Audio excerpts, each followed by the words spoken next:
শনিবার রাতে বজ্রপাতে ৬ জেলায় ১২ জনের মৃত্যু হয়েছে। এদের মধ্যে সুনামগঞ্জে ৫ কৃষক, রংপুরে ২ জেলে, ময়মনসিংহে ২, নেত্রকোনায় ১ জন এবং কিশোরগঞ্জে ও হবিগঞ্জে ২ জনের মৃত্যু হয়েছে। এ সময় আহত হয়েছেন কমপক্ষে ১৪ জন। প্রতিনিধিদের তথ্য ও চিত্রে আরও জানাচ্ছেন মাহমুদ আক্তার।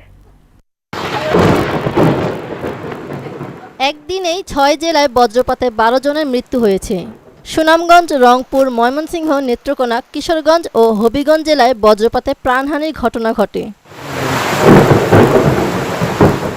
সুনামগঞ্জের বিভিন্ন হাওরে কাজ করার সময় বজ্রপাতে ৫ জনের মৃত্যু ও আরও ৪ জন আহত হয়েছেন। দুপুরে জামালগঞ্জের পাগনার হাওর, ধর্মপাশা উপজেলার টগার হাওর এবং তাহিরপুরে হতাহতের এসব ঘটনা ঘটে। রংপুরের মিঠাপুকুরে বজ্রপাতে ২ জনের মৃত্যু হয়েছে। এ ঘটনায় আহত হয়েছেন আরও ৫ জন। সকালে উপজেলার বড় হযরতপুর এলাকার সখীপুরে এই ঘটনা ঘটে।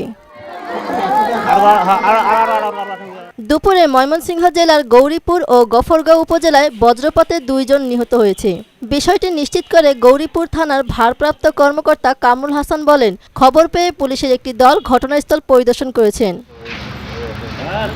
নেত্রকোনার আটপাড়া হাওরে বজ্রপাতে ১ কৃষকের মৃত্যু হয়েছে।